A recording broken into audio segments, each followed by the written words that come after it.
As we mentioned, it is FEU against Adamson later on in the seniors game. Very important game for both teams.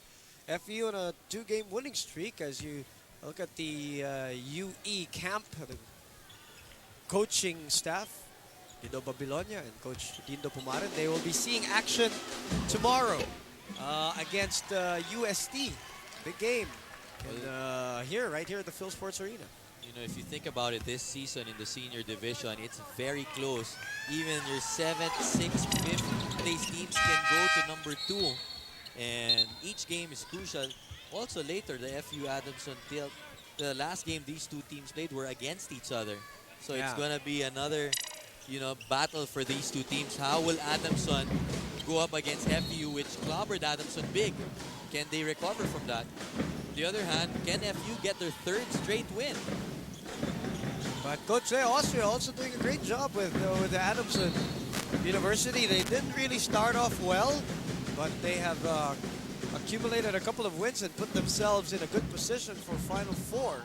He's done a great job with the team. He's gotten the ball to the players who need to get the ball, and Kenneth Bono leading the charge, number 1 in the MVP race for the first round. I know, and me and TJ were talking about these guys not too long ago and how they came in during the time that you were coaching, right? So parang yun yung sinasabi ni TJ na parang they're benefiting now from the scouting and the recruitment that you did when you were with Adamson. You don't have to say anything. I'm just pointing it out. This boy, Ken Bono, played. He was a rookie, right? Back when you recruited him. In the meantime, let's go to Doña Llabres, rather, for the Tiger Cubs. All right, Boom, how are you? I can feel the energy back in the huddle, and the players and the coaches are very much hoping for a win today. Coach Allen suggested his boys to keep defense and challenge UE's shots. According to Coach Lester, yes, Donna? the boys are just doing well today. I'm sorry about that. All he wants right now is to keep that nice lead and end up with a win. They can use this, if ever, to boost their energy and confidence for the second round of the UAAP. Back to you, Boom. Thank you very much. 86-66 is our score. We'll take a break. We'll be back with more. Hang on in there, please.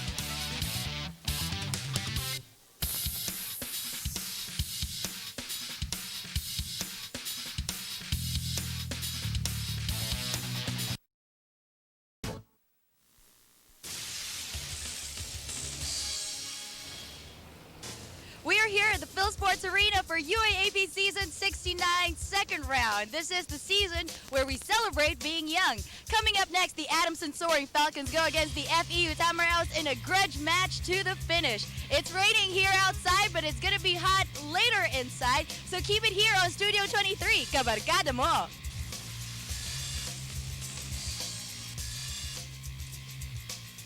Thank you very much, Jamaica. She will be in for ABS-CBN Sports later on. Randy Adeva also there reporting for FEU. Alex Compton and Sev Sarmiento will be doing that game live from the Philsports Arena. In the meantime, yours truly, Boom Gonzalez with Coach Luigi Trillo, Donald Llabres, and Tracy Abad for this team. And somebody's down for UE. You don't want to see this happen in the game, Boom. And seems like it's number 18 man. You know what? Now that I remember, Monse. last year, season 68, also here at the Philsports Arena, and I don't know if it was UE, I think it was, there was a juniors player who was leading the MVP race for almost a whole stretch, and he got injured, and injured badly. Like, I think dislocated his elbow or something like that. It happened here. Let's look see, at this. Oh, it's a sprain. Tapilok. No, I mentioned that because, again, you don't like seeing. You don't like seeing, injuries in any level. For kids, especially.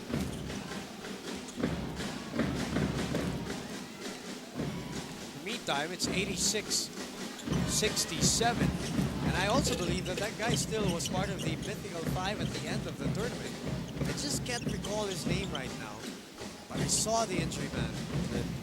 Not one of the pretty sights that I've seen in basketball. In the meantime, Samsonas rattles out the three. 7:36 remaining here in this ball game. Who is going to stop Ateneo in the juniors division?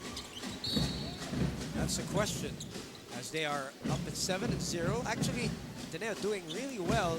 Oh, and maybe I should take this opportunity to mention an oversight since we have a little time, Luigi. I promised the one member of the women's team of Ateneo. Indulge me first for a while, Luigi, no? No problem.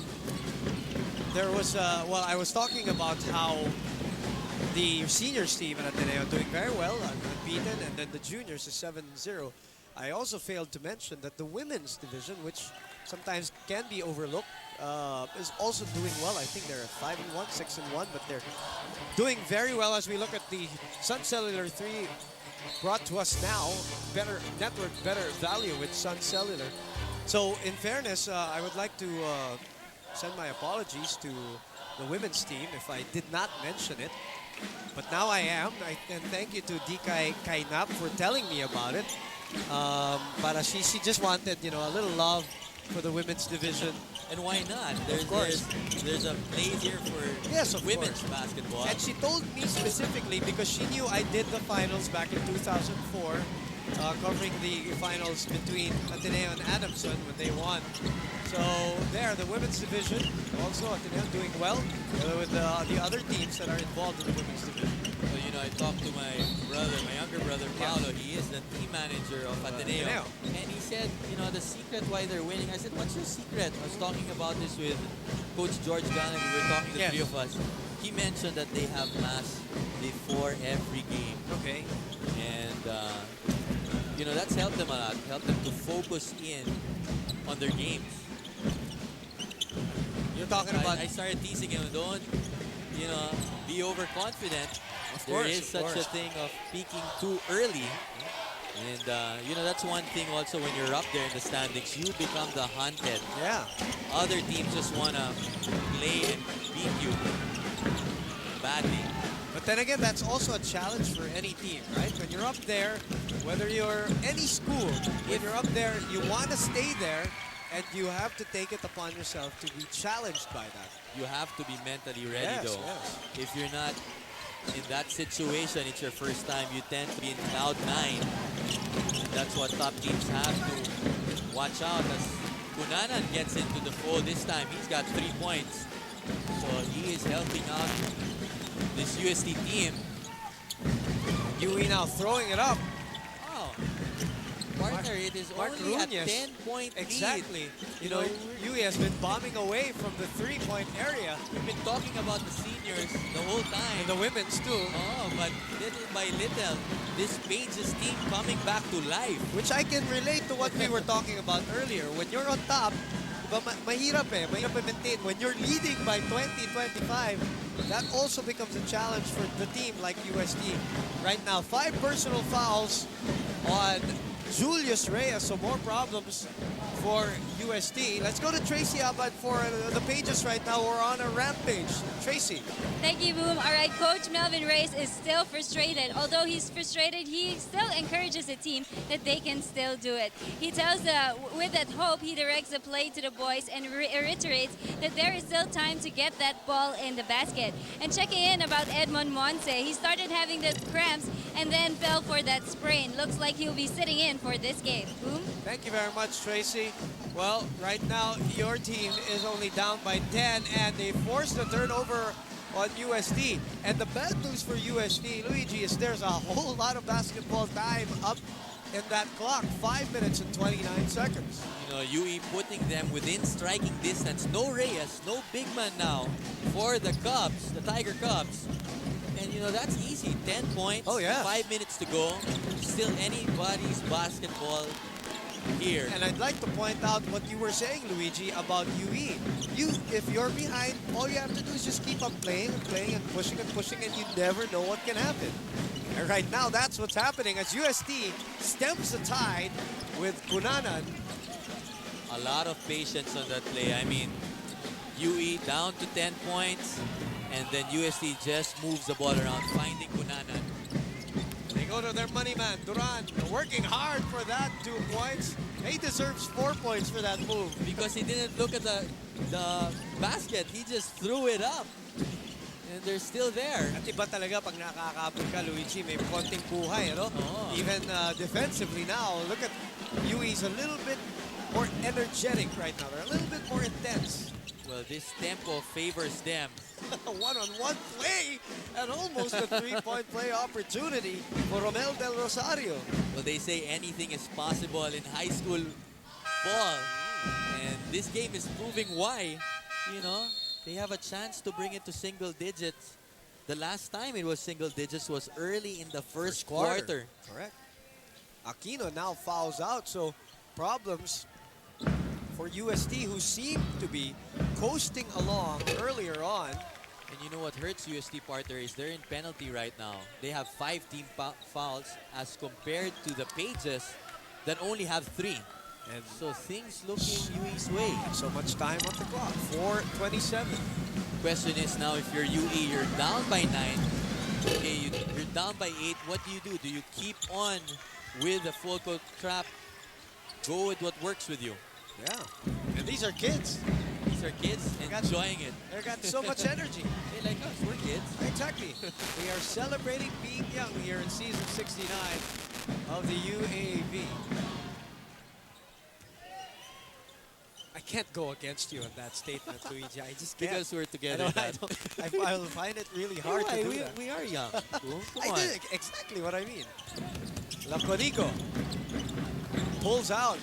UST has become less aggressive right now, Luigi. Parang playing not to lose it. Yeah, and they're tentative because they have everything to lose. That's UST right now. And no Reyes inside. So, Cunanan keeping the ball alive, though, twirling to the hole and getting it up and in. Huge basket by Cunanan. You know, that's probably the biggest basket of the ball game for the Tigers. 19 to an 11th quarter so far. That's for UE. 19 to 11. Here comes Cunanan doing the wise thing. Pulling out. Carl weaving and drawing. No, an offensive foul on Carl Laconico. That seemed like an offensive foul, but you know what? Time is not on the side of UE. USC should have pulled that back. I'm sure Coach Melvin Reyes has things to talk about. Boom. Well, so does Coach Alan Asque. They both do, as Cunanan makes it tough on that shot. The lead is 10. We'll be back.